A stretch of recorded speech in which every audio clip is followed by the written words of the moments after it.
era muy interesante el intercambio dialogal que mantenía con Manuel Álvar, por ejemplo, que él nos daba. Manuel Álvar, conocido gramático y lingüista, nos daba un curso precisamente de lingüística, y le llevé a su departamento de Alberto la circular, la convocatoria, y pues él en ese momento me agradeció bastante este gesto, leyó la convocatoria y desde luego le interesó mucho, muchísimo le interesó. Él no había venido aquí a México, conocía otros países, había estado recientemente en París y en otros lugares de Europa.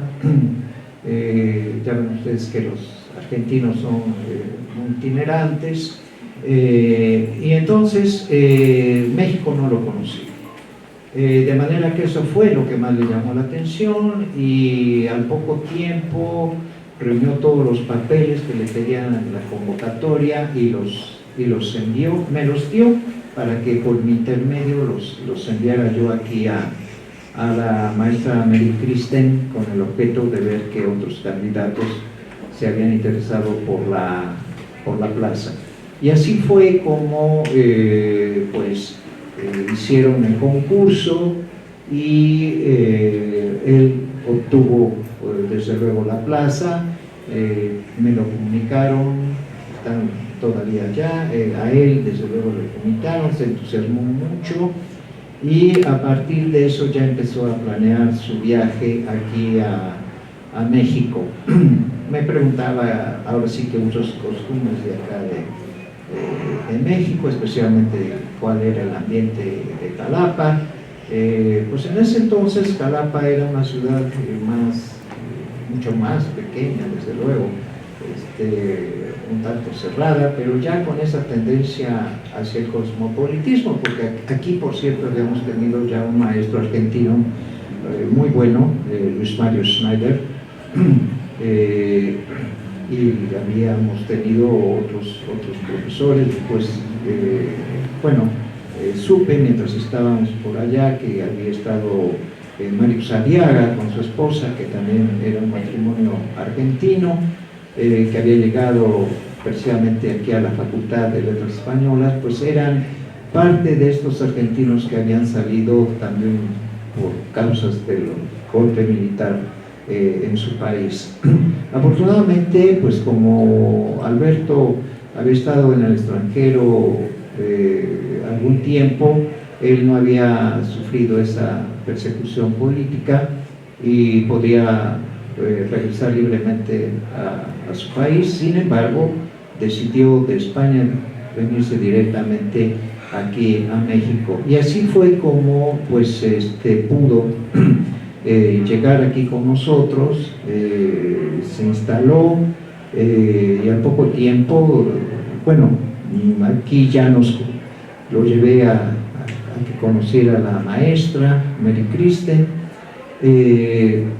Recuerdo que, primero yo ya regresé, habíamos terminado, por cierto, el curso de posgrado. Él presentó una tesis relacionada especialmente con el español, que siempre es su campo de trabajo. Yo había presentado una tesis sobre Valle Inclán, un autor español que me gusta mucho. Y primero yo me regresé ya porque también aquí me requerían en la facultad, y entonces después él llegó, ¿no? Y con su acento muy argentino, y sobre todo con su atuendo famoso que se hizo aquí en los corredores de la facultad, con su poncho de vicuña, ¿no?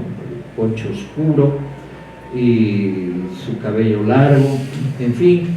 Y entonces, pues por la manera como enseñaba, su forma de ser, de trato, aquí algunos alumnos decían que era un tanto ríspido, pero yo me enteré por él, por el propio Alberto, que él había estado una temporada en un colegio militar en Argentina, tenía esa formación, de modo que, bueno, pues además su misma figura se prestaba para que desconcertara a algunos de los estudiantes, pero otros en cambio se sintieron muy identificados con él, con sus enseñanzas, con su manera de integrarse muy rápido al ambiente, de todo el conocimiento que le esparcía, de literatura, de sus pláticas muy amenas, en fin, y así fue, digamos, como yo tuve este conocimiento con él, y que llegó aquí gracias a esa convocatoria y que obtuvo la plaza de maestro de tiempo completo. Hubo desde luego otros participantes, no recuerdo ahorita quiénes participaron, no participaron en ese momento muchos candidatos, eran en total con Alberto eran 5 candidatos. Entonces él fue que por razones de currículum, de antecedentes, en fin, de la forma como elaboró su petición, fue aceptada por el jurado de ese entonces. Ya después llegaron otros sudamericanos, bueno, centroamericanos y también sudamericanos, como Jorge Ruffinelli, otro gran investigador uruguayo. Me acuerdo las polémicas tan fuertes que se establecían entre Alberto y Jorge, sobre todo porque pues entre uruguayos y argentinos siempre ha habido como un cierto resquemor, ¿no? Pero eran discusiones amistosas, fuertes, intensas, pero de todas maneras llevaderas. Después con Renato Prada, que era un boliviano, entonces se formaban ahí conversaciones, pues sobre todo de índole ideológico, y naturalmente que Alberto siempre llevaba la batuta, ¿no? En la forma como planteaba sus cuestionamientos, sus discusiones, sus razonamientos. Entonces, bueno, yo tengo esa impresión de Alberto. Él fue un extraordinario, para mí, amigo, siempre nos invitaba a comer, a cenar, a sus casas. Sus comidas fueron realmente memorables, ¿no? En su departamento de aquí, no muy lejos de Humanidades, donde por lo regular casi toda su vida vivió, y siempre nos reuníamos en su casa a la hora de la comida, o bien nos invitaba a cenar, o dividía sus jornadas en 2 sesiones. Mientras nosotros íbamos saliendo de una comida, ya estaban llegando los invitados para la hora de la cena. Entonces, pues pasó de que buena parte de su dinero la gastaba así ostentosamente, generosamente, en todo lo que nos brindaba en su casa. No, llevábamos cosas por nuestra propia voluntad, un vinito o eso, pero él siempre decía, no traigan nada. Todo lo daba pues de lo mejor, ¿no? Los mejores vinos, la mejor forma de las carnes, de los fiambres, ¿no? Que nos ofrecía ahí en la casa, y ahí pasábamos horas, ¿no? Me acuerdo, entre otros amigos que todavía seguimos teniendo, que son como Jorge Lobillo, el poeta, pues Bertita Ladrón de Guevara, que por suerte, afortunadamente, la tenemos aquí con nosotros, también una gran amiga de Alberto, la maestra Esther Guinoa, argentina. Bueno, en fin, éramos un grupo muy unido con Alberto, y como les digo, pues no había semana que no nos invitara a comer, por lo menos una vez a la semana, ¿no? Entonces eran realmente comidas opíparas, grandiosas, diría yo, donde uno terminaba súper satisfecho, donde uno decía, no, pues, al menos yo decía, no, pues ya con esta comida hasta el día siguiente, porque yo ya tengo más que suficiente, ¿no? Brindaba absolutamente todo. Y hay una anécdota que me contaba la señora que trabajó con él, doña Erlinda, y que después pasó a trabajar conmigo, que me decía, mira usted, el maestro Alberto, pues entre comidas y cenas y toda la compra de carnes frías, de jamones, jamón pierno, de jamón serrano, y vinos y todos los licores, pues se gastaba prácticamente toda su quincena, ¿no? Dice, me contaba doña Erlinda, también es así que varias veces a mí, bueno, ella que era su ayudanta, pues dice, me pedía prestado dinero, dice, porque no le alcanzaba. En realidad, él era muy generoso, nunca estuvo pensando en esas limitaciones económicas, y yo creo que fue generoso hasta el final. Esa es la cuestión. Siempre estuvo en su departamento de aquí, alquilando ese departamento, más que departamento, una casa pequeña, ¿verdad? Y así podríamos pasarnos horas hablando de esta parte que no se conoce de Alberto, pero sobre todo como un gran personaje que agasajaba de forma realmente notable a todos nosotros, a todos sus amigos, ¿no? Y bueno, después con varias personas que eran muy cercanas a él, por una razón o por otra, pues se enemistaron, se distanciaron, como es siempre de esperarse en ciertas amistades. Sin embargo, conmigo siempre tuvo una gran cercanía, nunca nos peleamos o discutimos, absolutamente nada de eso, ¿no? Nos prestábamos libros, en fin. Pero pues sí, Alberto es las dos facetas, ¿no? El profesor que aquí se conoció como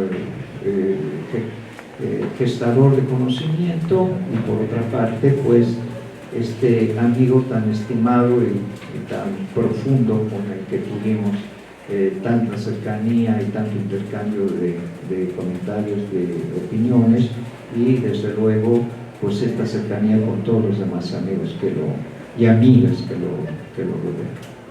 Gracias. Muchas gracias.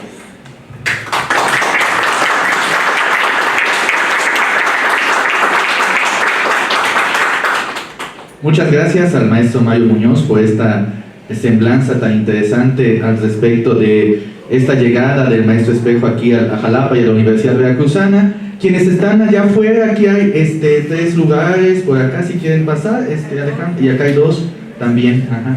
Entonces, para que puedan estar aquí más cómodamente. Bueno, ahora siguiendo el orden de este homenaje, le cederé la palabra a Luis David Meneses Hernández, quien nos presentará un texto titulado Juego de Espejo, reflexiones sobre lenguaje y pensamiento.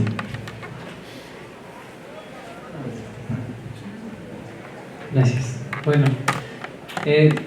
me temo que el título esté mejor que lo que voy a presentar, pero pues muchas gracias por haber aceptado esta invitación que les fuimos haciendo a cuentagotas, como ya lo hemos dicho. Yo quería sobre todo también hablar un poco de la obra escrita del maestro Alberto. Tuvo 4 libros publicados, de los que yo tengo noticia. Yo no tengo el cuarto, que es algo que ya nunca logré conseguir, el diccionario mítico mágico de Veracruz. Por ahí creo que el único que sé que lo tiene es José Miguel, pero no sé si alguien más tenga la fortuna de tenerlo. Ahí está. Si lo tienen por ahí. Pues otro de los textos es Malacatonche, que es como una recopilación de literatura infantil veracruzana. El único recopilatorio que tiene la ciudad de las historias, cuentos y leyendas de la ciudad de Jalapa, que se ha impreso, reimpreso múltiples veces bajo distintas administraciones municipales, y de lo cual siempre se quejaba porque nunca le pagaban las regalías correspondientes. le pagaron la primera vez y después ya nunca le volvieron a pagar. Pero bueno, así son las cosas de repente. Y Lenguaje, Pensamiento y Realidad, que es un librito que no sé si sea muy conocido, es un libro que salió en Trillas como parte de una serie de temas básicos para estudiantes de bachillerato que estaban empezando como el proceso universitario del área de taller de lectura y redacción, y yo decidí centrarme como en esto. Me parece que quizás podría ser el menos conocido de los 4 textos. Todos los que fuimos sus estudiantes sabíamos que él trabajaba incansablemente en la elaboración de un diccionario de veracruzanismos, que, o sea, era en lo que se había convertido el diccionario mítico mágico de Veracruz, del cual me parece que el primer esfuerzo real es el Malacatonche, es la parte final del Malacatonche, que contiene un glosario mítico de Veracruz, ¿no? Entonces esto era un proyecto que se iba agrandando, engrosando. Ya el diccionario de veracruzanismos nunca pudimos ver la luz de ese proyecto, ese gran proyecto que siempre tuvo y que se nutría de todos los estudiantes de la facultad que venían de todos lados y a quienes les preguntaba, siempre les preguntaba, ¿no? Siempre nos preguntaba, ¿de dónde vienes? ¿No? Y si éramos de Jalapa no revestíamos mayor interés para él, pero si venía alguien de alguna parte norte desconocida del estado o del sur, siempre andaba preguntándole por nuevas palabras, y algunos de nosotros pues colaboramos en la recopilación de todo ese documento, que ahora no sabemos qué habrá pasado con esos archivos. Pero Lenguaje, Pensamiento y Realidad es un libro no llega al centenar de páginas, es un texto didáctico, sobre todo. Está dividido, no me acuerdo si en 3 o 4 unidades, y aquí podemos entender un poco sus filiaciones lingüísticas, ¿no? Vemos un poco de funcionalismo, un poco de mucho estructuralismo, pero sobre todo vemos sus preocupaciones, y yo quería centrarme en 2 cosas que me llamaron poderosamente la atención en esta vez que tuve que revisarlo para este homenaje. Y la primera, y esto es como un pedirle perdón porque nunca lo entendí, ¿no? Entonces, Alberto, perdóname porque nunca te entendí, pero lo primero que quiero enfatizar acerca y por qué lo llamé Juego de Espejo es porque a mí, desde que se jubiló, pues ya el contacto con él fue sobre todo por redes sociales, y me llamó mucho la atención que en su etapa final, sobre todo en la etapa final de sus redes sociales, quienes todavía lo seguían, era un activismo muy contestatario, ¿no? Como lo que nos ha platicado el maestro Mario. Yo no conocía toda esta anécdota de quién era Alberto Espejo, el Alberto Espejo de pelo largo y todo eso. Para mí fue toda una revelación en esta mañana. Pero a mí me parecía muy curiosa la manera en la que se expresaba en las últimas publicaciones que hacía, y yo no entendía las cosas hasta que ahora, justamente leyendo para el homenaje su texto Lenguaje, Pensamiento y Realidad, me encontré con este párrafo de su introducción que me voy a permitir leer. Es el párrafo final, que dice: de este modo comprenderemos que el progreso de un pueblo es la evolución de sus habitantes en todos sus niveles, político, económico, cultural y moral, pero sin que deba recurrirse al acto inhumano de la dominación. En este sentido, las 2 últimas finalidades señaladas para los estudios del lenguaje, autoconocimiento y defensa, representan el objetivo fundamental del presente trabajo. Y esto, cuando en estas semanas que estuve ahí lo estaba leyendo, me pegó así como una cachetada, ¿no? O sea, o como una de esas exabruptos que solían tener en las últimas generaciones en sus clases, cuando de repente te había dicho todo desde el principio, y desde el principio te había avisado de qué trataba el ejercicio y no le entendías, y al final acababa diciéndote: es un circo, ¿no? Y te dejaba que tú dijeras tancial, ¿no? Pero siempre había alguien que, aún a pesar de todas las ayudas, cerraba. Bueno, yo soy ese estudiante ahora, ¿no? Porque desde el principio me estuvo diciendo, o nos estuvo diciendo, que la finalidad por la cual nos estaba enseñando y para lo cual nos estaba entrenando era para el autoconocimiento y la defensa, ¿no? Ahora como me pone muy emotivo, esto ni siquiera debería de causarle emoción a alguien, no sé si me explico, es un libro de trillas, pero leerlo a la luz de todo el homenaje, de ver la vida terminada de Alberto, de nuestro querido Alberto, me hace entender muchas de las cosas que nos enseñaba y por qué la rigurosidad con la que nos enseñaba esto.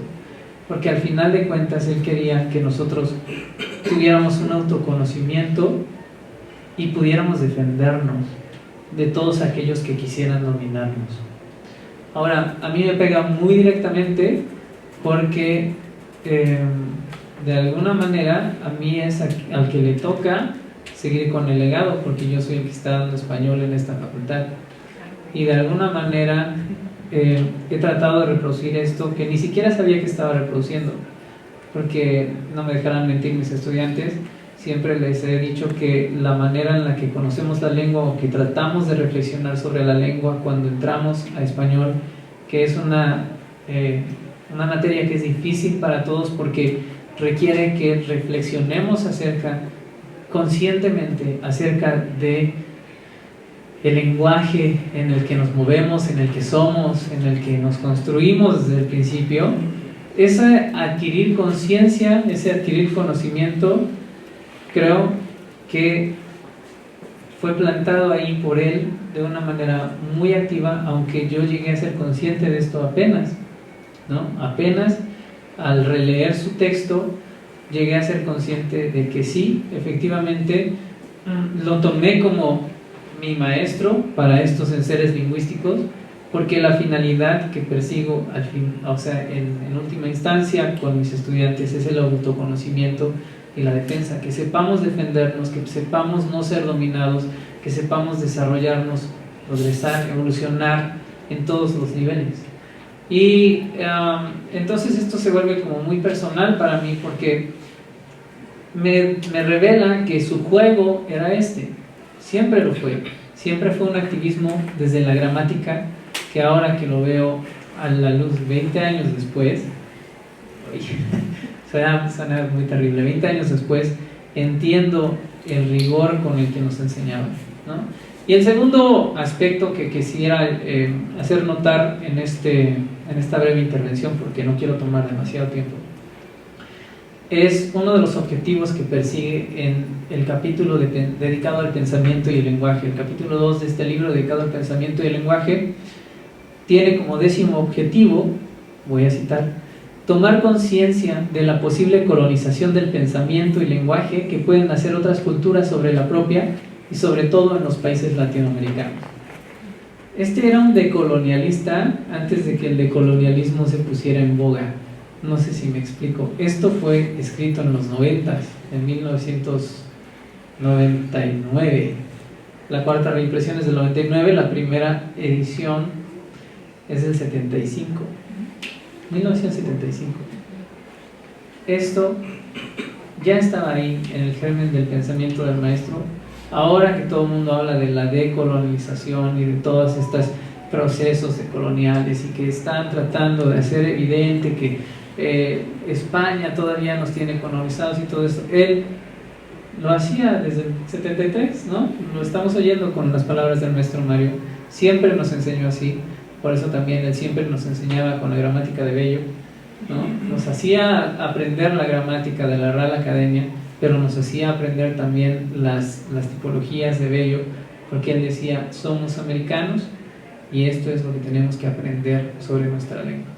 Claro, era otra gramática, era otra academia, había otros procesos, pero siempre tuvo esta noción de colonial que de alguna manera me parece que permeó en muchos de nosotros, aunque no lo supiéramos, aunque no supiéramos nombrarlo, aunque no tuviéramos estas palabras rimbombantes que ahora tenemos para hablar de estos procesos, ¿no?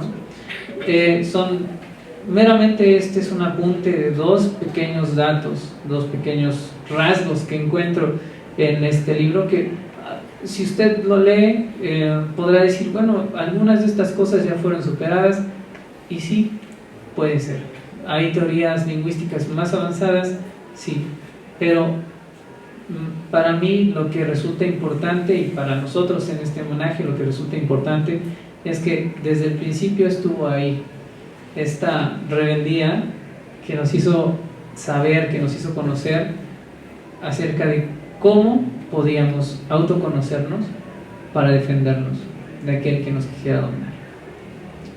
Eso es todo lo que tengo para decir por el día de hoy, pero les agradezco su atención.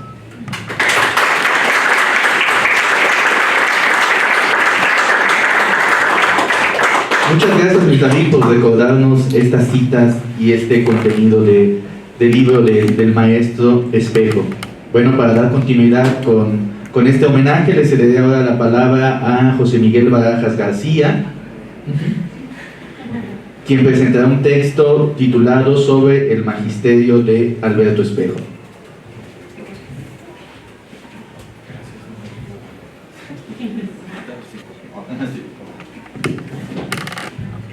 Hola, buenas tardes ya. Bueno, agradezco mucho la invitación a participar en este homenaje para un maestro que influyó mucho en mí y que, bueno, hoy lamentamos su partida, pero de esta manera intentamos recordarlo. Es un pequeño texto que quizás comentará algunas cositas entre lectura y lectura.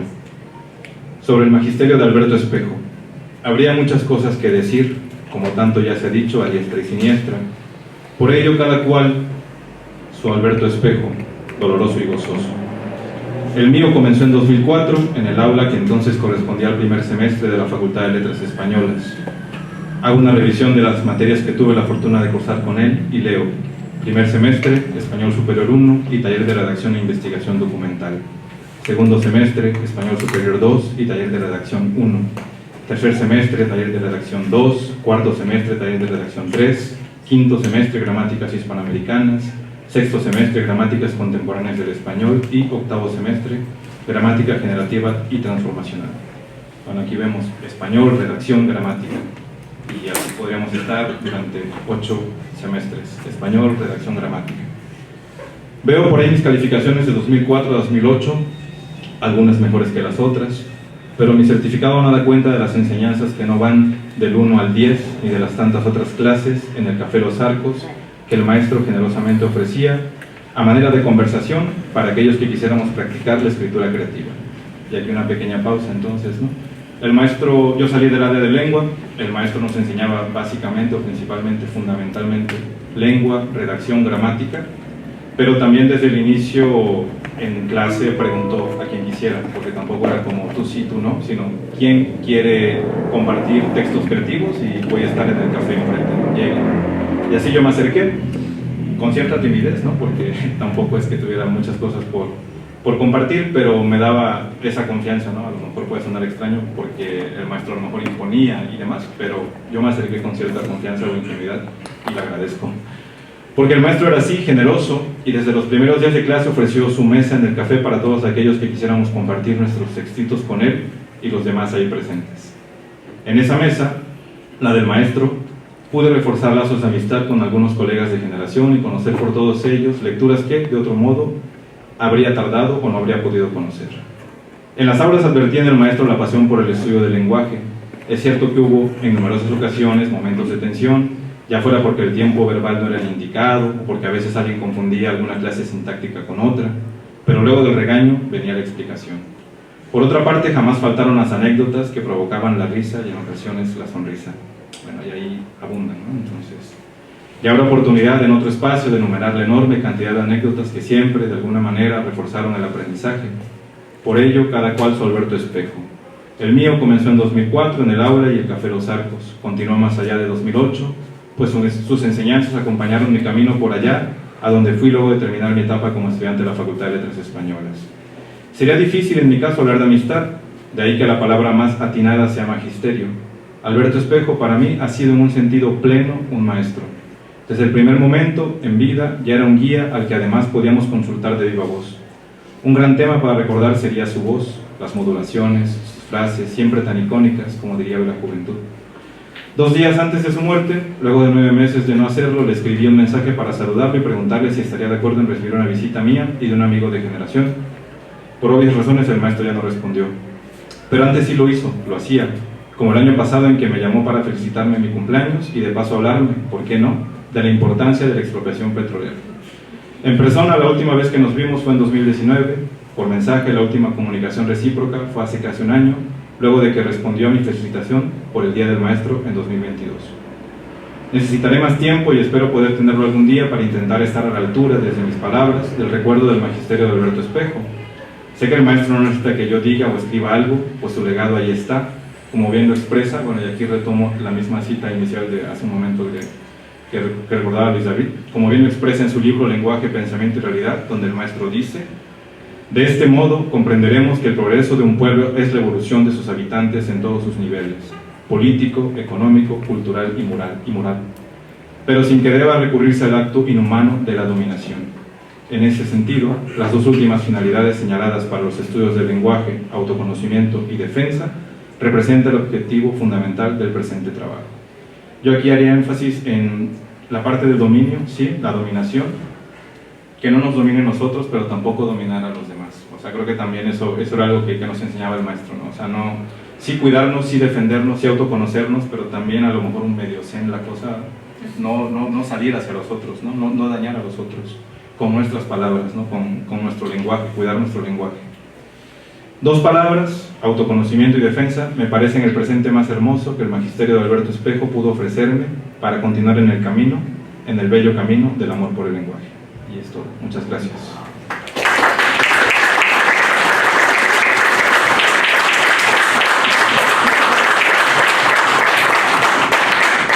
Pues muchas gracias a José Miguel Barajas también por recordarnos estas palabras de nuestro querido maestro Alberto Espejo. Vamos a continuar ahora con un texto de Lorena Huitrón, que presentará pues una de nuestras alumnas de estas generaciones más recientes, Anita. El texto, bueno, en virtud de que Lorena lamentablemente no pudo acudir, el texto se titula ¿Cómo aplicar en unos poemas la importancia de la oración? Confidencia para Alberto Espejo.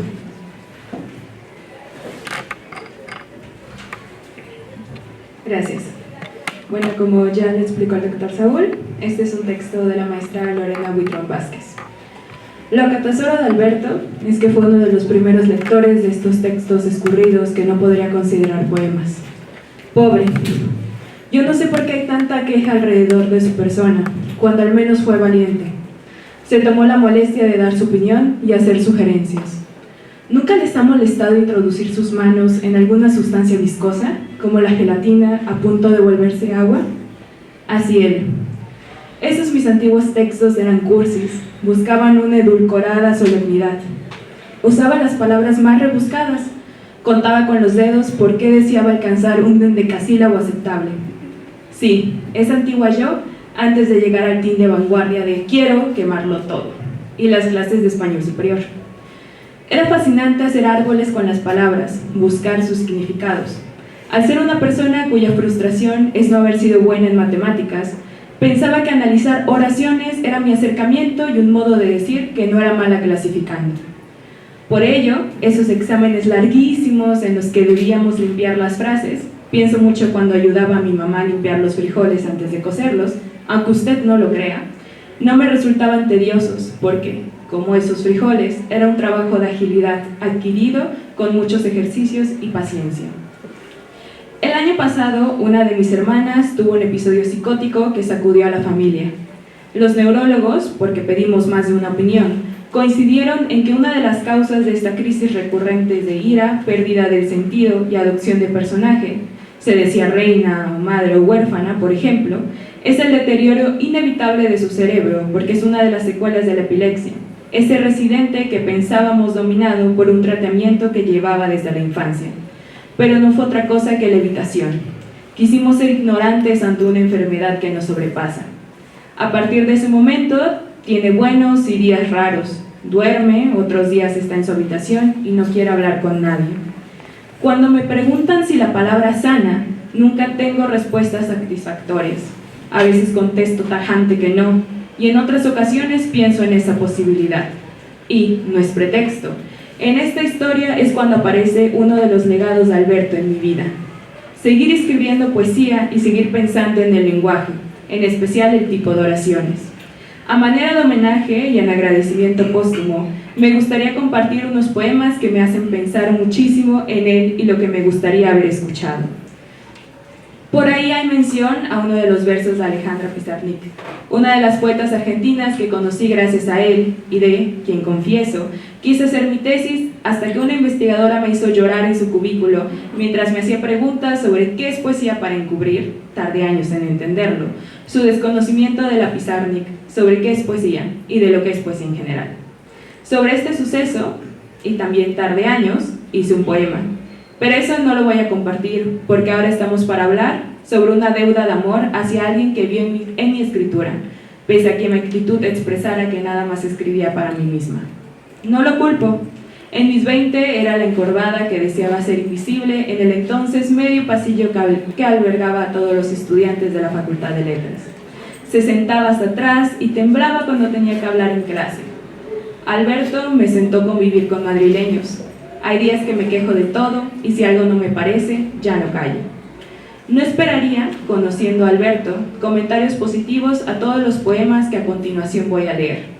Sin embargo, me hubiera encantado, al menos, escucharle alguna interjección. Te quiero mucho, te querré siempre. A continuación voy a leer los 2 poemas que escribió la maestra.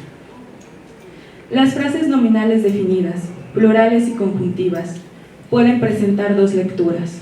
Por ejemplo, Carmen y Norma se contradicen al dar su declaración al juez. Se entiende que Carmen y Norma, cada una, ofrece una declaración contradictoria. También puede leerse que ambas ofrecen un testimonio de manera conjunta, aunque no hayan estado presentes a la misma hora o en el mismo lugar de la declaración. Podría ser algo poco congruente con los hechos. Miraba fotos de C y yo con vestidos de cóctel años 90, corte A, falda con vuelo y escote palabra de honor. El vestido de C era rojo con lentejuelas, como si hubiéramos ido a la fiesta de graduación. ¿Quién sabe de quién? Teníamos los labios bermejos. Esa foto también es indefinida, poco veraz, con nuestros rostros jóvenes, alegres e ignorantes. Este es el segundo poema. C escondiendo en los bolsillos de sus shorts a Alejandra Pizarnik. Cuando a la casa del lenguaje se le vuela el tejado. La mía se derrumba, está rota, no debo volver. Está rota y van a entrar a robarla. Se llevarán los muebles, las camas, los electrodomésticos, los juegos de copas, los cuadros con marcos chapados en oro, hasta la despensa. Mis padres me sacan del auto, me empujan para entrar. Mis súplicas son sarmientos, únicamente capaces de lijar el suelo, pero soy fuerte, soy cimiento y contención. Van a entrar, les digo, porque ya me van bajando las escaleras hasta el comedor. Me arrastran 2 personas que no son mis padres, deseantes de quedarse sin nada, de verme a mí como el botín de alguien, de ver cómo grito cuando mis palabras las sacan de su escondite. Stein se pregunta cómo una oración contiene su esperanza, sus formalidades por su sucesión, su gran capacidad ajena a quien las escribe, como si fuesen independientes, pero son vinculantes y reflejo, como un vacío al que le pusimos un contenido invisible. Lo que anuncia C en sus momentos, en los que supuestamente no es ella, no son errores. Se reconoce aunque la neguemos, por querer pastar plácidamente en una realidad que no la abarca. Una oración ampliada que cuenta, vuelve a contar su deseo de resultar extraña. Gracias. Muchas gracias, Anita, por haber leído este texto de Lorena, y también pues desde aquí el agradecimiento a Lorena Huitrón por habernos enviado este documento. Bueno, ahora le cederé la palabra a Armando Ortiz, también un compañero cercano de nuestras generaciones y también un alumno muy destacado de esta facultad, que su texto se titula Alberto Espejo, mi maestro argentino que me daba la impresión sabía demasiadas cosas sobre mí.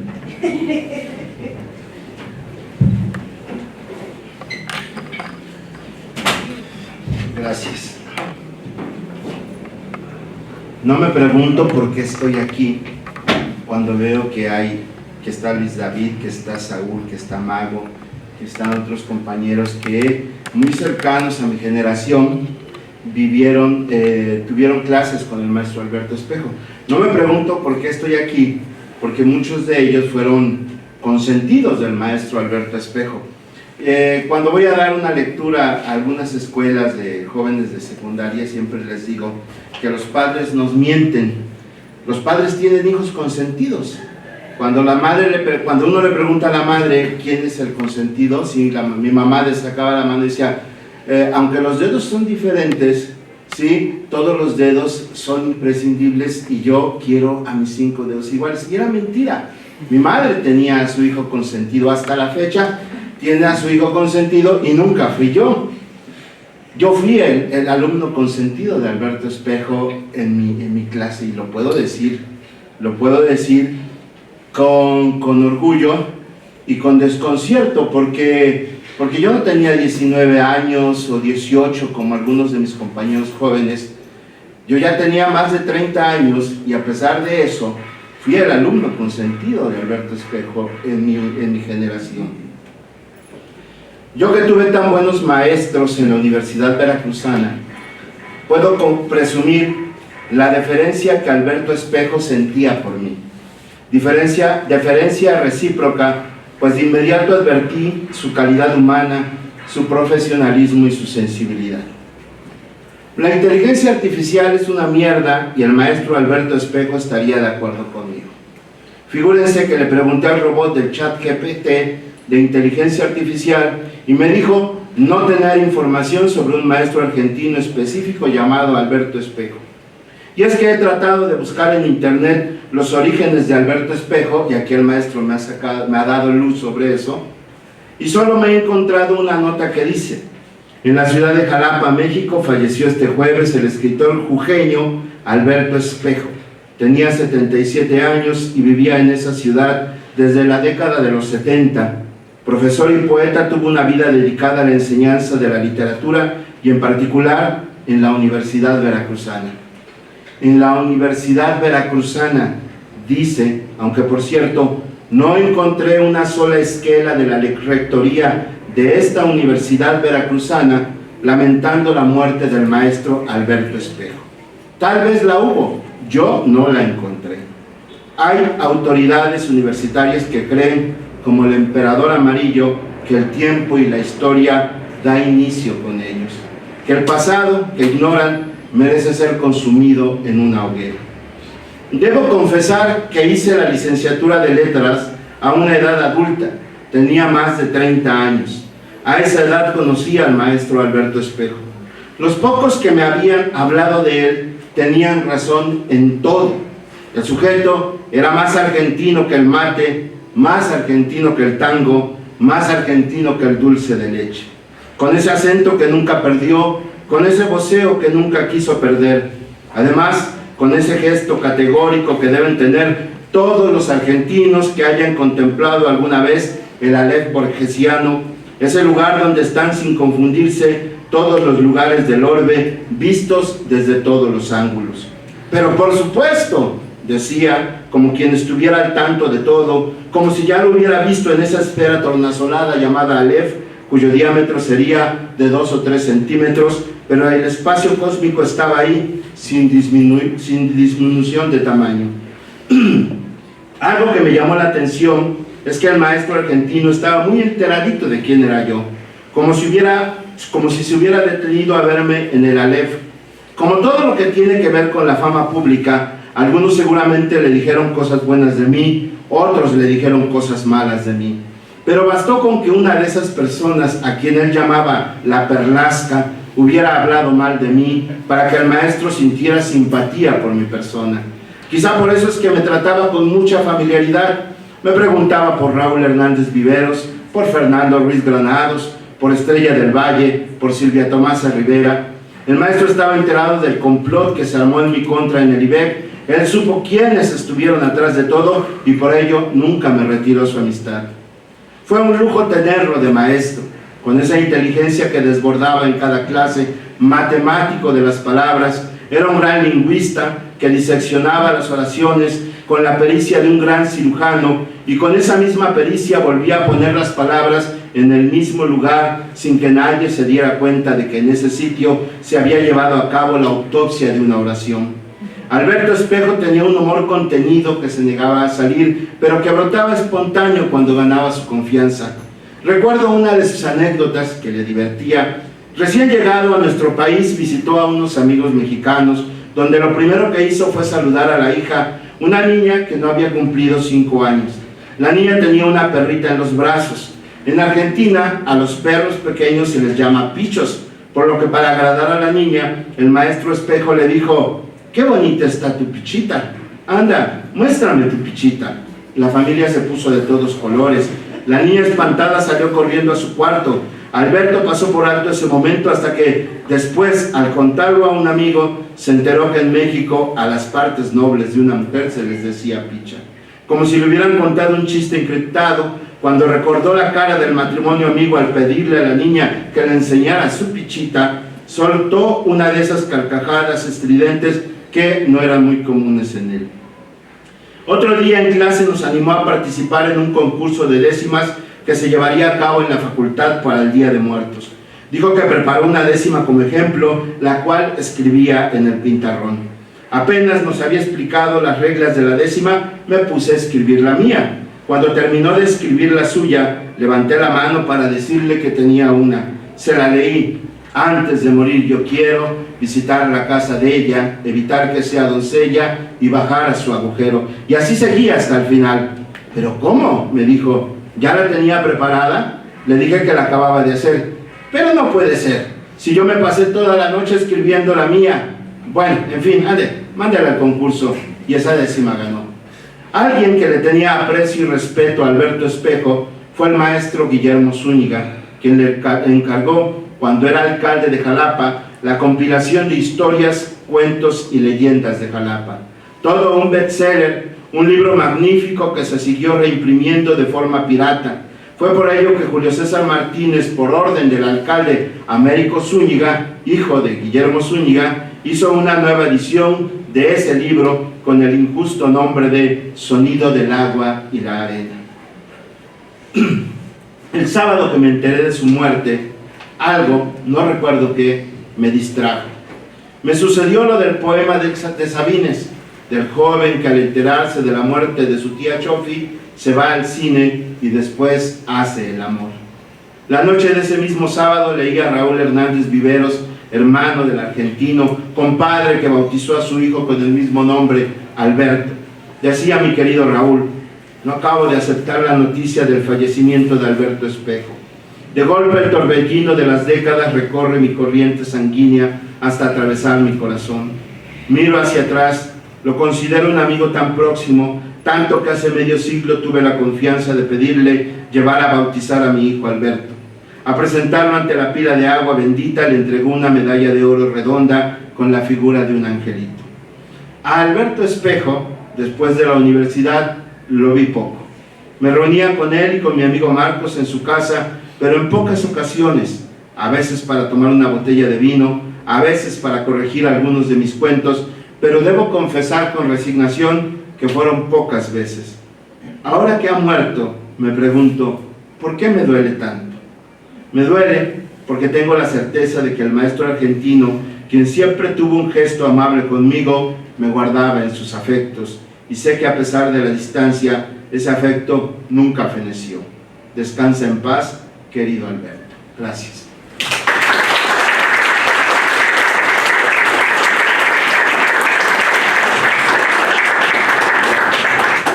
Muchas gracias Armando Ortiz por este sentido texto también sobre la trayectoria y su convivencia con el maestro Espejo.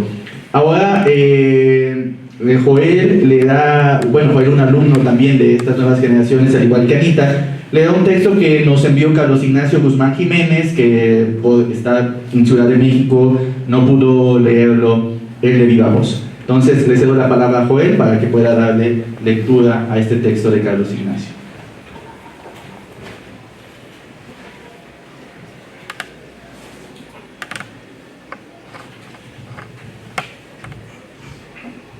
Bueno, buenas tardes. Como ya lo mencionó el doctor Saúl, este texto es de parte del maestro Carlos Ignacio y lleva por título Hacer saber para hacer entender. Comienzo. Si recuerdo bien, era un 19 de agosto del 2002, más o menos a las 2 de la tarde y media del día, cuando del fondo apareció un sujeto que recorrería el pasillo para dirigirse hacia donde estábamos nosotros, los de la nueva generación. La descripción de la imagen es la conocida por muchos: rizos rebotando al ritmo de un caminar altivo y un mirar que, sin verlo, se adivinaba soberbio, pues lo vestían unas exquisitas gafas Ray-Ban. El personaje entró al salón para tomar su lugar y dejó que su acento comenzara a cantar la cátedra que tenía dispuesta, acompañada de un muñeco que nos pintaba sobre el pizarrón, a través de un cuadro sinóptico, el panorama de la gramática y su historia. De Panini a Nebrija y Bello en un ratito, con aspavientos en sus momentos justos. Intenso y denso, pensé. Esa fue la primera impresión que tuve de Alberto Espejo. En lo sucedido, me hizo saber lo mismo que cualquier estudiante de letras: las categorías gramaticales, el análisis morfosintáctico, las bases de la investigación documental, las claves de la redacción y la comprensión de las gramáticas hispanoamericanas, entre varias cosas más. Pero creo que el asunto no está en lo que nos hizo saber, sino en lo que buscó hacernos entender. Alberto Espejo buscó hacernos entender que teníamos un espacio para crear y deconstruir. Creo que el análisis de oraciones era el pretexto para darnos cuenta de que, así como podíamos poner una frase para identificar sus componentes, del mismo modo nos encontrábamos en un momento en el que podíamos mostrarnos, pensarnos, integrarnos y descomponernos tanto como quisiéramos. ¿Para qué? Eso cada quien debía saberlo. Alberto quiso que entendiéramos lo que significaba formar a profesionales. Lo que para algunos pudo quedarse impregnado como repetición y rigor, para mí era la exhortación de alcanzar el dominio de aquello que a los demás se les ofrecería como conocimiento. Entendí que siempre apuntó a que nos convirtiéramos en personas de ejecución, si no perfecta, sí precisa. Alberto nos empujó a entender que para asumirse como un profesional de un quehacer hay que defenderlo, del mismo modo en que demandaba de parte nuestra una demostración de saber y compromiso. También abogaba por, y depositaba su fe en, que cada estudiante de las humanidades fuese valorado y se le diese el espacio en el mundo para contribuir a transformarlo. Espejo quiso que entendiéramos que hay cosas que no se repiten. Alguna vez nos dijo, antes de comenzar a hablarnos sobre chacales y árabes, de Kafka, para mostrarnos lo que el autor le dolía. Abro cita. Pongan atención, porque difícilmente esto lo escucharán en otro lado. Cierro cita. Más allá de su reflexión, lo que importaba era entender que lo que existe y lo que queda es aquello que tenemos la oportunidad de vivir juntos. Alberto Espejo buscó hacernos entender lo que significa ser un buen guardián. Alberto vivía abrazado de aquello que amaba, lo que siempre lo llevó a ser noble guardia de lo suyo y de lo nuestro. De lo suyo, porque abrazaba su argentinidad de dos maneras. Como modo de ser, personificaba cada rasgo distintivo, digno de ser acogido o no del argentino. Y como modo de hacer, pues era notoria la escuela y el academicismo con el que se desenvolvía, al igual que cada uno de sus paisanos que laboraban en las instituciones de educación superior en nuestro país. De lo nuestro, porque así decidió serlo. El culto a Rulfo es la muestra más evidente de ello. Pienso que abrazó, cuidó y defendió a Rulfo, porque quizá era una sutil manera de abrazar, cuidar y defender de nosotros. No sé, quizás también abrazó a Rulfo porque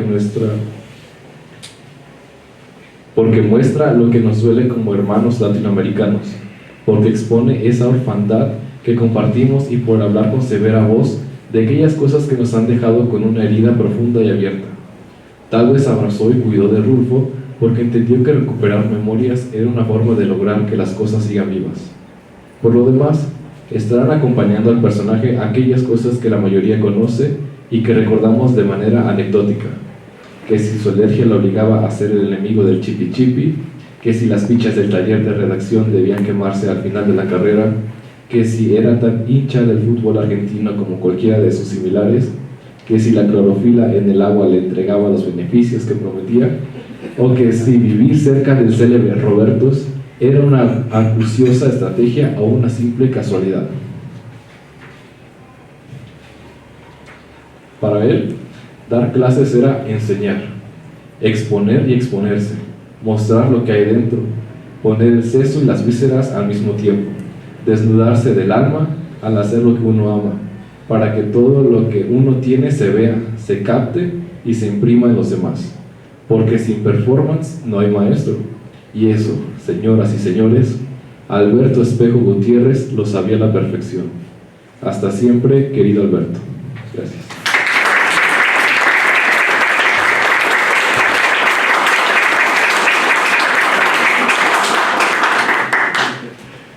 Muy bien, pues muchas gracias, Joel, por dar lectura a este texto de Carlos Ignacio, y pues desde aquí también un saludo y agradecimiento a Carlos Ignacio. Bueno, siguiendo el orden, pues ahora Margarita Salazar y yo leemos un texto que preparamos juntos sobre nuestra convivencia con el maestro Alberto. Creo que el micrófono, ¿se oye así sin micrófono? Porque para... Sí, se oye, pues si no lo pongo aquí en la... Anda, sí, porque si no, como lo vamos a ir alternando. Ajá, bueno. Espejito, espejito, decime quién es mejor, Leonardo Fabio o Leodán. Pues a mí, la verdad, me gusta Diego Verdaguer. ¿Y a ti, Che? Pues yo prefiero a Palito Ortega y a Gardel. Nos habían dicho que era terrible, que no tendría piedad con ninguno de nosotros, y que más valía portarse bien en su clase. Era como un mito, ¿o lo es? Pasó la segunda semana de clases, aún no lo conocíamos y ya sabíamos todo sobre él, y pudimos confirmarlo el día que lo vimos recorrer el pasillo como una deidad griega, como los toreros rompiendo plaza y bien erguido, con su calzado impecable, su pantalón de mezclilla, su camisa a cuadros remangada arriba de los codos, una botella de agua con clorofila en la mano izquierda, una agenda negra y una pluma cebra en la derecha, sin olvidar, por supuesto, sus lentes Ray-Ban de gota que cubren su mirada kafkiana. Entró al salón, dirigió sus pasos hacia el escritorio, tomó asiento y se quitó los lentes, como solo Dios sabe cómo, diría Rulfo. Preguntó a cada uno cuál era nuestro nombre, edad, origen, qué leíamos y por qué habíamos escogido estudiar letras. Creo que a todos se nos calostró la leche. Cuando me tocó mi turno, solo le dije mi nombre y la hibridez de mi origen, y me agradó mucho que no insistiera en lo demás y pasara con el siguiente. Y en lo que Rulfo y Borges iban y venían, la Pizarnik y Cortázar hacían lo suyo. Así corrieron 15 días hasta que nos fuimos a tomar el primer coffee, como él decía, con el maestro Espejo. Fue una borrachera de cafeína, no podíamos parar de hablar. Claro, no faltaba su media variedad de costumbre y la interdiscursividad cotidiana. Las relaciones de Espejo, Mago y Saúl ya estaba perfectamente consolidada de maestro a alumnos. Y entre el ¿qué tal? ¿Cómo le va? Pues, pero ¿cómo va a ser? No, bueno, ahora puedo decir con su acento, ¿verdad? Sería maravilloso. Fuimos adquiriendo confianza, así que un día decidimos irnos a comer, y ya para la 9ª cerveza, el maestro Espejo se convirtió en Alberto, y nosotros en Che Mago y Che Saúl, cerrando nuestra amistad muy a la mexicana, o sea, al calor de las chelas y los tabacos en el paraninfo del Robertos. Al final de cuentas, en clase éramos sus alumnos, y tuve que desfilar por el sillón negro en la antesala de su cubículo, y por supuesto, aventarme de manera oral y de frente las oraciones unimembres no verbales, la unimembre verbal, verbos impersonales, oraciones simples, la doble articulación, las 6 funciones de Jacobson, los circunstanciales, los modificadores indirectos, los verboides, y claro está, le tuve que conjugar el verbo amar con todas las dificultades que eso implica, como por ejemplo, yo hubiere o hubiese amado a Alberto, que es el pretérito pluscuamperfecto del modo subjuntivo. Pero ya en nuestro acostumbrado coffee, él era quien nos conjugaba ciertos verbos, como escuchar, comprender y aconsejar en todos sus tiempos y vicisitudes. Siguiendo en este modo conjugatorio de comunicación, nunca faltó el verbo llorar, al menos por mi parte, y claro, que él me conjugaba el verbo consolar y regañar. Pero cálmate, Che, que no eres una chiquilla. Ven, tomemos un café y así te tranquilizas. Así fue como nos dimos cuenta de que Alberto, dentro del aula, era nuestro maestro y afuera un amigo que seguía dándonos clases, pero de vida, Supimos que podíamos recurrir a él no solo para preguntarle una desinencia verbal, sino también para decirle de nuestros accidentes, que no eran precisamente gramaticales. Con él las historias eran también un tango, un suave murmullo de su suspirar, y si es mío el amparo de su risa alegre que es como un cantar, él aquieta mi herida, junto a él todo se olvida. Los argentinos también mienten, porque Alfredo Lepera dijo que 20 años no eran nada, pero 20 años son el recuento de historias como la nuestra que se han entretejido al amparo de sus clases y de sus pláticas de coffee. Quizás nosotros nos atrevimos, por cuenta propia, a hablar de nuestra experiencia de haberlo conocido, pero estamos seguros de que cualquiera de ustedes tiene también otra gran cantidad de experiencias que contar al respecto. Y justo antes de decir adiós muchachos, compañeros de mi vida, o sea al término de nuestra licenciatura, nos es muy grato poder presenciar la entrega de la medalla al profesor emérito, al maestro Alberto Espejo.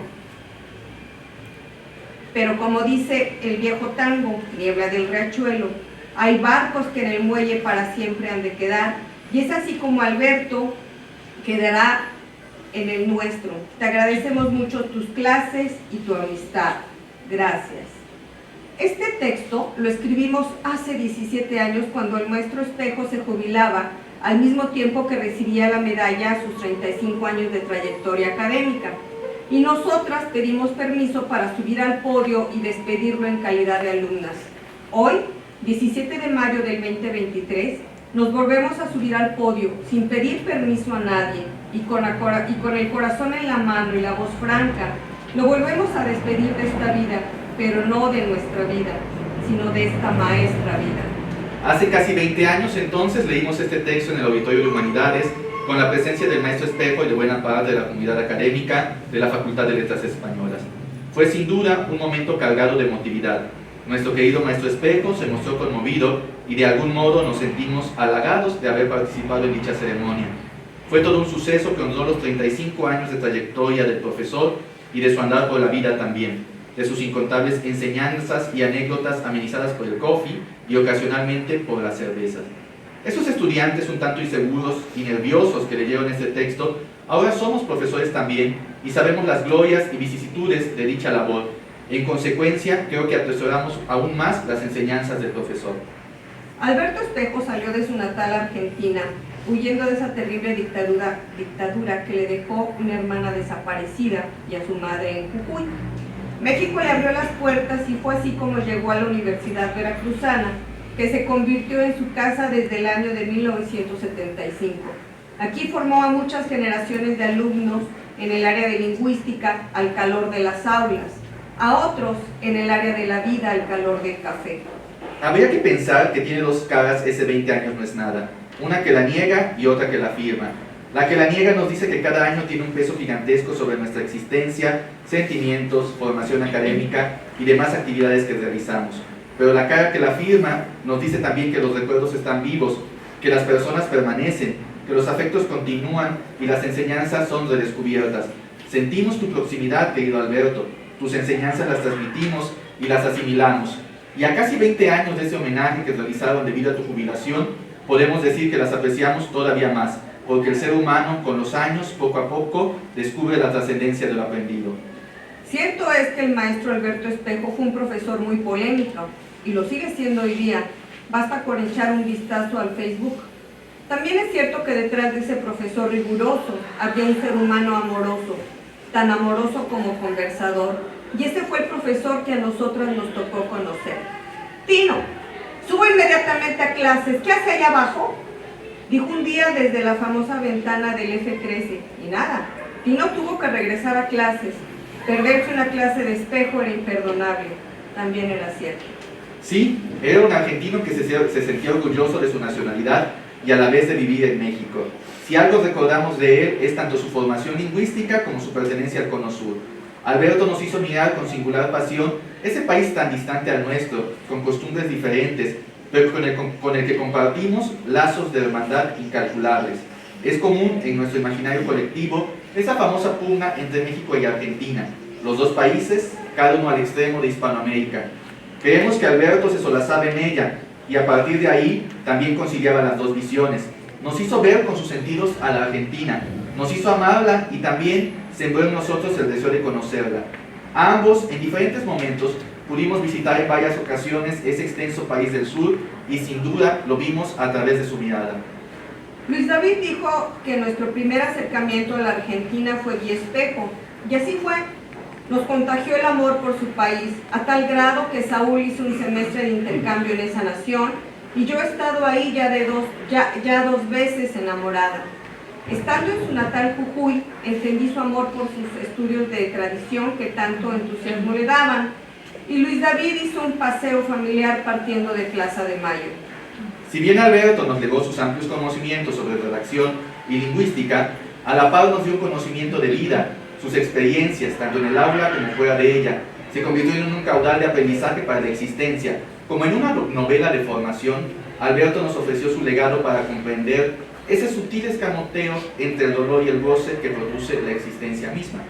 Aprendimos de su estoicismo, incapacidad beligerante, pero también de su suavidad y tacto para resolver los problemas, aunque eso conllevara dinamita.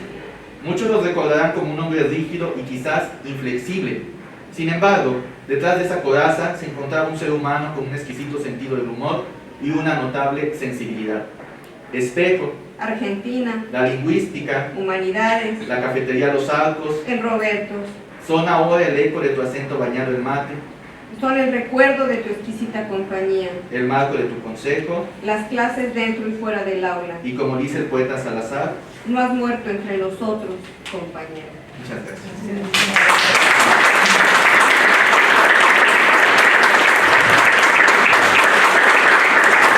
Muchas gracias. Pues ahora cederé la voz a nuestra querida maestra Monse, pues continuadora, al igual que Luis David, de esta tradición de lingüística, que también como el maestro Mayo, pues seguramente lo conoció casi desde sus inicios. Bueno, ya nos contarás, Monse, toda esta parte. Les comento ya, Monse pues realizará su intervención. Después dejaremos el micrófono abierto para pues quien quiera abordar algún aspecto de la trayectoria del maestro Espejo, y después para concluir pues harán la clausura Monse y Luis David, pues como los portavoces ahora del área de lingüística.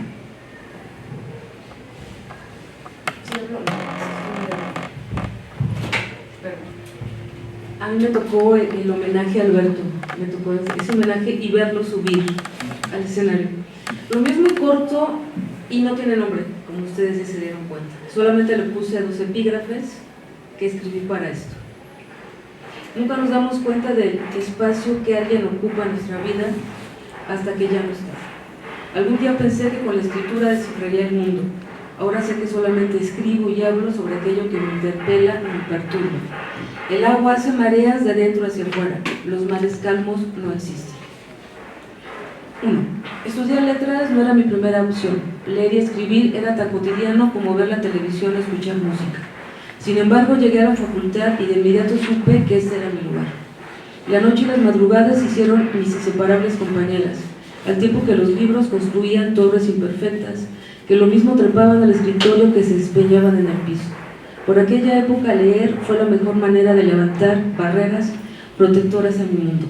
La Facultad de Letras se volvió parte de mis días y sus profesores parte de mi rutina.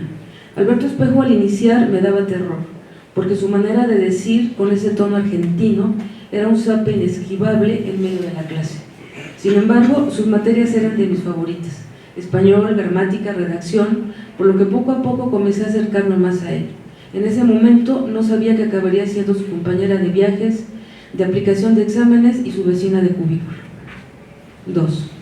Una de las primeras tareas, además de leer y comprender, casi recitar las gramáticas de Bello y de Alarcos, fue traer escritas recetas de cocina y leyendas veracruzanas. Por supuesto, antes indagó nuestro lugar de nacimiento y también el de nuestros padres y abuelos. Cuando llegó mi turno, mencioné que mis abuelos eran de Naulinco, y eso bastó para hablar del lugar con más conocimiento del que yo esperaba. Conocía su cocina, algunas leyendas y también sabía de memoria los apellidos del pueblo. El maestro sabía. Ya no podía inventarme las leyendas, así que eso bastó para que le pidiera a mi abuelita que me recontara los cuentos aparecidos que tantas veces había oído en mi infancia, desde el caigo no caigo hasta las visiones de la Llorona y el hombre sin cabeza. Yo feliz escribiendo cada palabra para entregar mi tarea. A mi mamá le dejé la parte de las recetas veracruzanas. Ella era la indicada porque tenía la manía de anotar cuánta receta le gustaba en libretas y pedacitos de papel que guardaba entre las hojas de sus recetarios. Los semestres pasaron, pero la costumbre de Alberto de pedir recetas, leyendas, nombres de juegos y palabras locales a sus estudiantes siguió. En una reseña sobre el Diccionario Mítico Mágico de Veracruz, 1994, Regina Trigos, otra profesora querida de esta facultad, dice que la preocupación de Alberto por estudiar y difundir las expresiones del lenguaje que guardan con cautela la historia de nuestra cultura tienen ya una larga trayectoria, y menciona El Cancionero Veracruzano, antología de la literatura tradicional y popular del estado de Veracruz, del 81, ahora inencontrable, historias de cuentos y leyendas de Jalapa, y Malacatonche, literatura infantil veracruzana. 3. Antes de Alberto, no recuerdo otro integrante de esta facultad que se hubiera interesado tanto por la literatura veracruzana de tradición oral, por nuestras voces y por cómo nombramos nuestro mundo mágico. Creo que fue su otredad, su argentinidad, presente en su acento y en su amor por Evita, la que hizo que fijara y valorara aquello que para nosotros era cotidiano, como el altar de muertos que nunca dejó de ponerse en la facultad gracias a él, a su empeño de honrar nuestras tradiciones, las que seguramente le traían a la memoria su Jujuy querido de geografía y costumbres tan diferentes a la Argentina porteña. Hace menos de un año comencé a trabajar en un proyecto que ya está registrado. Se llama La Cultura Popular Veracruzana y sus modos de decir, oraciones, adivinanzas, dichos, refranes y supersticiones. Quienes me conocen saben lo mucho que me gusta la fraseología y su relación con la cultura. La razón, mi niñez y mis abuelos, quizás la calidez que para mí representaba tenerlos. Sin embargo, ahora me doy cuenta de que no escapé a la influencia de Alberto. Tantos años de convivencia académica seguramente dejaron su huella en mí. Me gustaría habérselo dicho en persona, café y agua mineral de por medio, pero ya no es posible. Tendré que decírselo en una dedicatoria cuando escriba los primeros resultados del proyecto. Gracias, Alberto.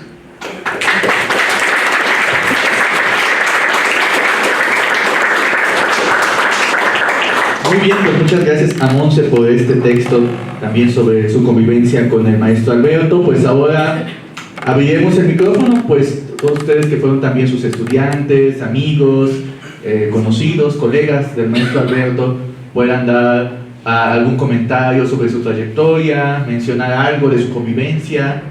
Pues aquí está el micrófono para... Adelante. ¿Puedo desde acá? Claro, sí. Solo quiero decir que me emocionó mucho escucharlos, ¿no? Me trajo recuerdos, me revolvió recuerdos, anécdotas, que bueno, me voy a guardar en esta ocasión, como dijeron, pues hay muchísimas que contar, tal vez unos vinitos, unos cafés, otro día los platicamos bien.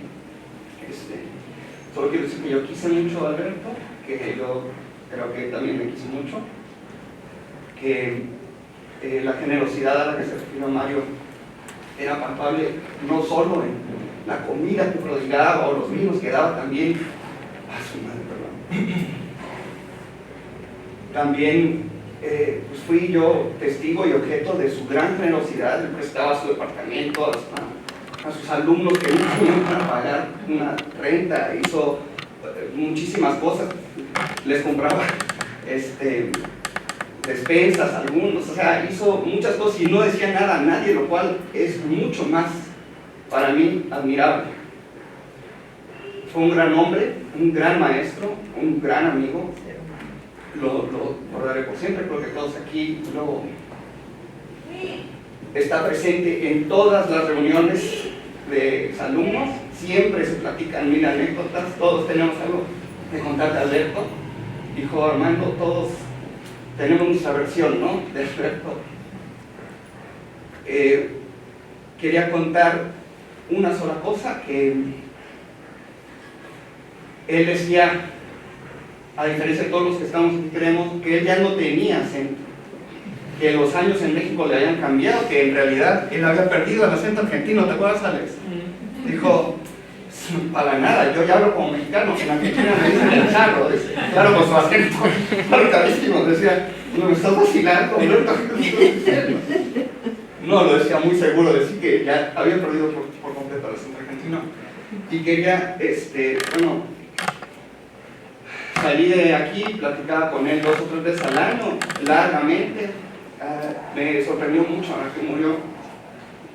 Le escribí algunas veces durante este año, al final pasado ya no me contestó, lo cual me pareció raro, pero tampoco me asustó ni nada. Dije, bueno, no habrá tenido tiempo.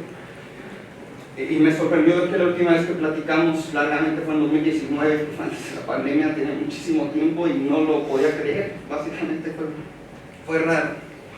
Y quería leerles el último mensaje que me puso, que tiene que ver con política, por supuesto, algo platicamos. Dice: me alegra saludarte y que me des esa noticia, aunque muchos de acá hicieron lo mismo. Por suerte allá el activismo es impresionante, pero también las políticas de protesta que llevan adelante miles de grupos, de miles de gente en muchos países, incluidos Estados Unidos, lo que admira que los supuestos adormilados por Hollywood hayan despertado mucho antes que acá, que tienen razones poderosas para despertar y militar, son impresionantes. En cuanto a mi acción, ya cuando ustedes llegaron a la facultad todo estaba calmado, ya había puesto orden yo solo, quizás con José Luis cuando negocié su dirección, pero el trabajo lo hice con el apoyo de muchos estudiantes de muchas generaciones y algunos profesores. Así que en escala más moderada fue el mismo enfrentamiento con rectoría. Quizás a ustedes les tocó mi negativa al nuevo modelo, que creo que siguen padeciendo, pero como estaban en la luna ni supieron. Pero también les tocó verme salir a dar cursos y conferencias por muchas universidades del mundo. También eso es política. Quizás podamos charlar en vivo y en directo alguna vez. Estoy solo con Puebla y Guanajuato, porque también estoy escribiendo sobre lenguajes de comunicación social. Te agradezco tu salud, y lo que te expliqué fue que toda la vida estuve en política. Un gran abrazo con deseos de muchos logros, y con eso me quedo, ¿no? Alberto, siempre generoso, siempre abierto, siempre dispuesto a dar unas palabras de apoyo y más, y mucho más, todo el tiempo. Alberto, me pasó esto, ¿necesitas dinero? No, solo te estoy contando, quiero platicarlo con alguien. Y eso, siempre tuvo oídos dispuestos a todos los que quisiéramos acercarnos a él. Y pues sería todo por mi parte. Muchas gracias.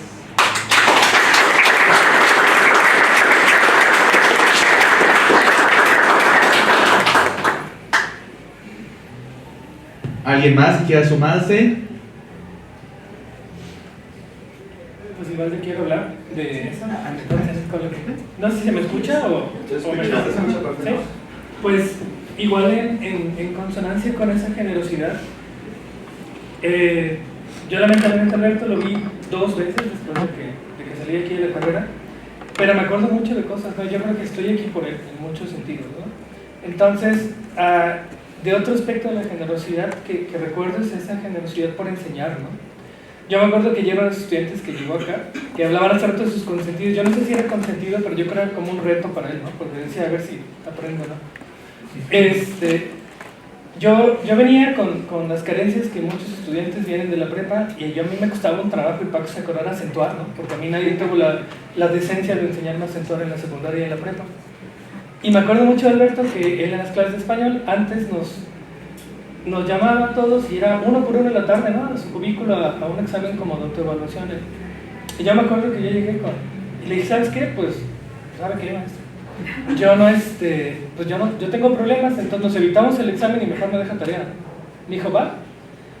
Y reconozco que eso pocos meses de mi vida lo han tenido. Me dijo, va, tú tienes problemas, lo aceptas, qué bueno. Nos vamos a ver 1 vez a la semana por la tarde aquí a clases de redacción.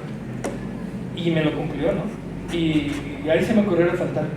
Y me acuerdo mucho de una frase que parece amenazadora, pero que la entiendo como con cariño, ¿no? Y a mí él me dijo, yo de 4 semestres de redacción, si tú en esos 4 semestres de redacción no escribes bien, yo me encargo de que tú no salgas de esta escuela.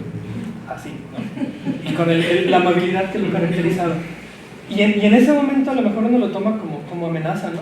Pero al final, con el tiempo lo ves, que pocos maestros se toman la molestia de ver a un estudiante que ve que tiene ganas, que quiere aprender, y dedicarle 1 hora de su tarde todas las semanas a enseñarle algo, ¿no? Entonces por eso, a Paco se va a acordar también, ¿no? Yo era de los que pasaba el pizarrón y una pregunta pasa el pizarrón, ¿no? Yo llegué a pasar 3 veces en la misma clase de pizarrón. Y creo que a varios nos tocó eso, ¿no? Pero reconozco mucho esa labor como maestro de tomarse la molestia de sacar a alguien adelante, ¿no?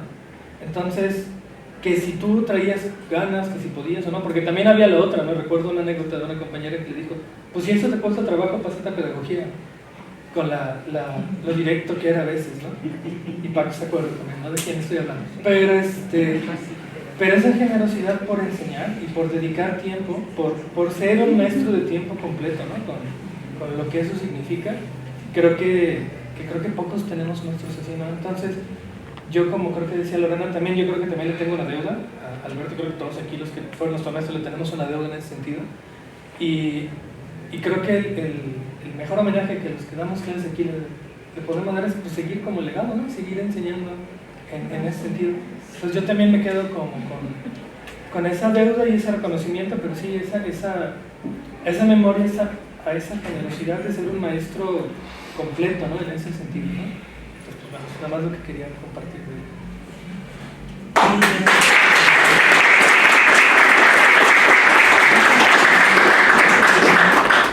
Les agradezco a todos y Alberto realmente rompió los cánones. Él los llevó a Guanajuato, recorriendo el castillo de Santa Cecilia y sus jardines. Solamente Alberto nos podía narrar tantas historias. Y allá, hablando de Guanajuato, de dónde estaban los lugares que amamos, solamente quiero decir gracias, maestro.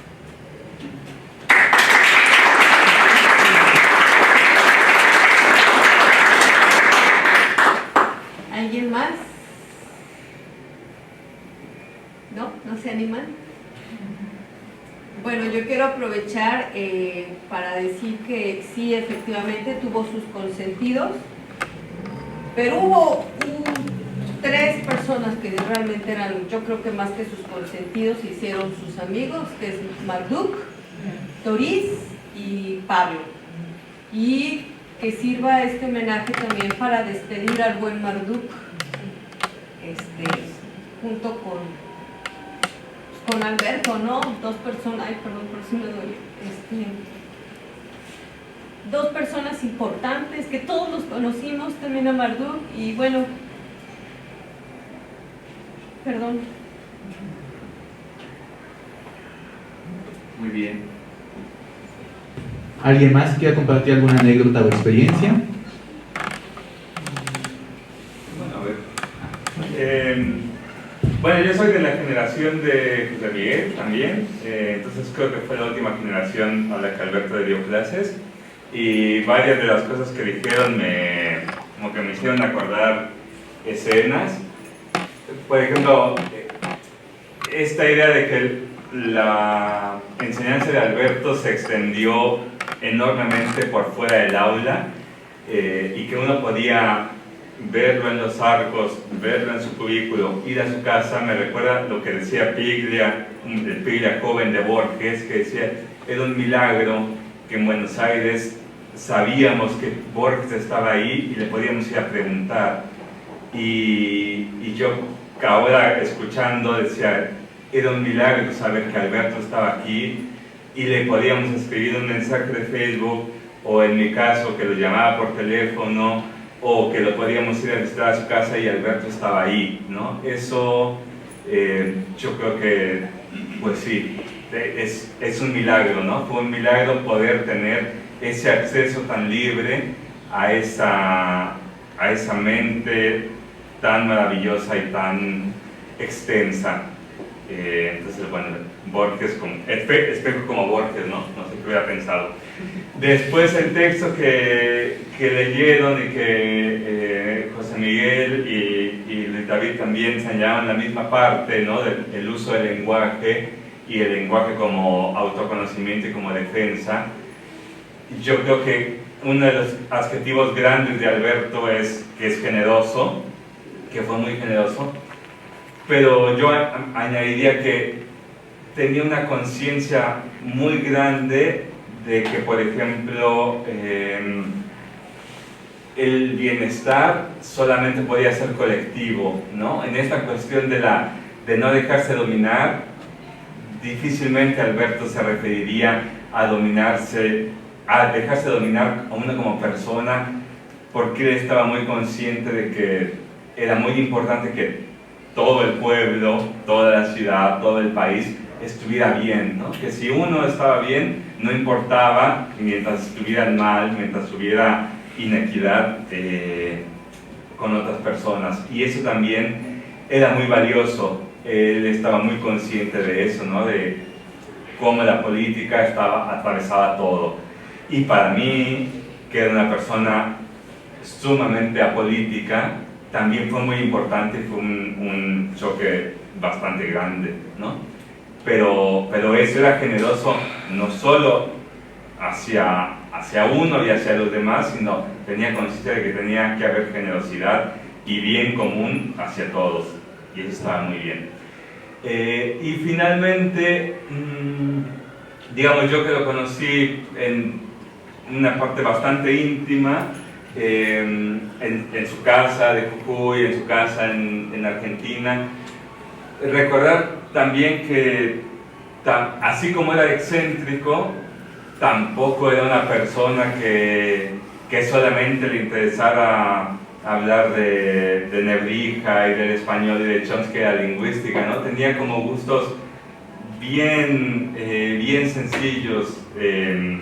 Le gustaba mucho ver pasapalabra, por ejemplo. Era un apasionado de ver pasapalabra y le divertía mucho. Un hombre con una personalidad muy estructurada, ¿no? Entonces todos los días a las 3 de la tarde veíamos pasapalabra y desayunábamos a las 10 de la mañana. Hacía los crucigramas, le gustaba mucho jugar al Scrabble. Entonces se entretenía con cosas muy sencillas y era una persona abierta a muchos conocimientos. En esta cuestión también del colonialismo, ¿no? De Alberto ya pensaba en el colonialismo antes de que se pusiera en boga. También puedo decir que ya pensaba en el lenguaje inclusivo antes del lenguaje inclusivo. O sea, yo lo vi escribiendo con arroba, escribiendo con X, haciendo esa diferenciación entre masculino, femenino, neutro, ¿no? Y justamente pensando, justificando, diciendo, el lenguaje va más allá de la lingüística, también es político, ¿no? Lo tenían siempre puesto ahí.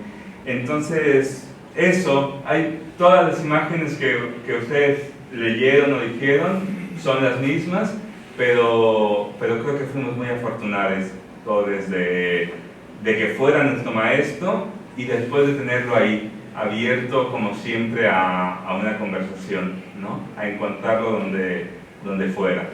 Y eso, fuimos afortunados.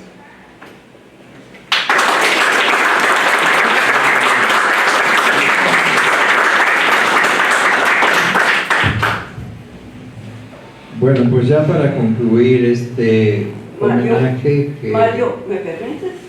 Sí. Antes de concluir, no quiero dejar pasar por alto que nos acompaña Charo, la asistente personal del maestro, y que estuvo con él hasta sus últimos segundos de vida.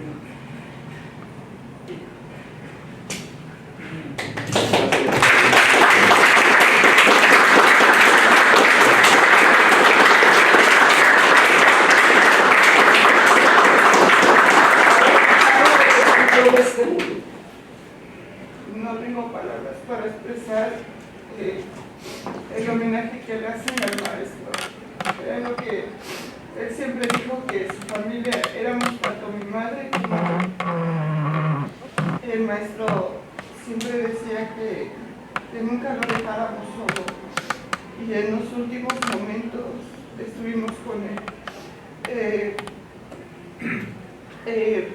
Después de 33 años se familiarizó el maestro con mis hermanos y mi madre. Yo trabajé para el maestro 8 años y siempre le decía que yo lo veía como un padre. Y el último momento le dije que él se iba y es como si mi madre se hubiera quedado viuda y yo sin padre. Para mí el maestro fue una persona excelente. Siempre he dicho que, como todos seres humanos, tenemos defectos. Él siempre con su carácter, yo siempre se lo decía, usted y yo chocamos mucho, maestro, porque parecemos marido y mujer. Así es. Y me decía, sí, ¿verdad? Sí, ¿verdad, Che? Le digo, sí, maestro. Me fui a Canadá, regresé creo que a terminar mi momento con él. Él me dijo, cuando yo llegué, y me dijo, yo llegué un sábado, el domingo era para descansar, y me dice, ¿estás en tu casa? Le digo, sí, maestro, estoy en mi casa. Vente a hacerme de desayunar. Quiero desayunar, quiero que me des de desayunar, quiero que me atiendas. Sí, ahorita voy, maestro. Llegué a la casa de él y me dijo, che, ¿verdad que no me vas a volver a dejar? Le digo, no, maestro, ya no me voy a volver ahí. Creo que mi misión era regresarme al terminar en verlo. Estuve con él los últimos momentos y la verdad, no se crean, pero a mí me duele mucho la muerte del maestro. E incluso su perro lo tengo yo. Yo lo tengo, es como si yo tuviera un pedazo y una parte de él. A veces me dicen regálalo o darlo, que no se va a dar para mantenerlo, pero pues yo digo, por agradecimiento y gratitud, el maestro fue muy noble con nosotros, muy que siempre se desvivía por nosotros, tanto por mi madre como por mí. Pues yo solamente le pido a Dios que me dé fuerzas para salir adelante y superarlo. Francamente, el maestro fue una persona, pues para mí, mi padre, porque me enseñó muchas cosas. Yo era incapaz de sobrellevarme sola, pero él fue el que me empujó, ¿no? Entonces, yo lo único que aquí agradezco es que Dios me dio el privilegio de conocerlo, de tratarlo y pues nada, seguir adelante y como yo se lo prometí, cuidar a su perro hasta el último momento.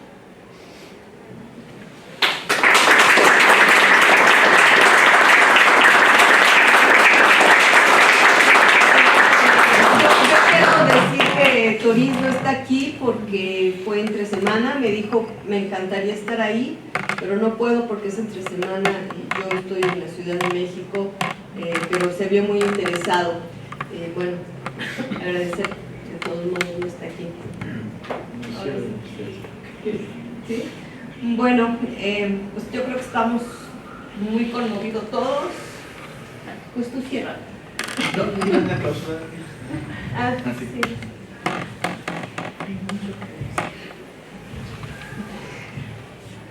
Creo que el homenaje se volvió más intimista que homenaje académico. Cuando yo estaba escribiendo las líneas estas, me costó mucho trabajo porque de verdad uno no, Alberto lo amabas o lo odiabas, punto final. Pero nunca nos dimos cuenta la enorme huella que dejó a nosotros hasta que pasó esto, no sé si me explico. Entonces, voy a sonar muy a mamá y abuelita antes de clausurar, pero aprovechemos que nos tenemos todavía. Aprovechemos que nos tenemos, o sea, los que seamos nuestros afectos, reconozcámoslos. Porque cuando la gente ya no está, pues ya no podemos decir, ¿sale? Entonces, bueno, yo muy agradecida con Saúl, con Mago, con Luis, con Mario, por este lindo homenaje para Alberto. La verdad, el jueves que me enteré fue así como un choque, nunca pensé, de verdad. Y bueno, pues muchas gracias, no sé si lo damos por concluido el homenaje. Yo creo que esto es el inicio de muchas cosas que tenemos académicas que recuperar, ¿sale? Entonces, no sé corazón, yo ni siquiera sé corazón. Es la 1:21. Si les parece, ven, nos paramos para clausurar como debe ser. Entonces, siendo la 1:30 del día 17 de mayo de 2023, clausuramos el homenaje al queridísimo maestro Alberto Espejo. Y espero que este sea el inicio de la recuperación de sus trabajos. Muchas gracias a todos.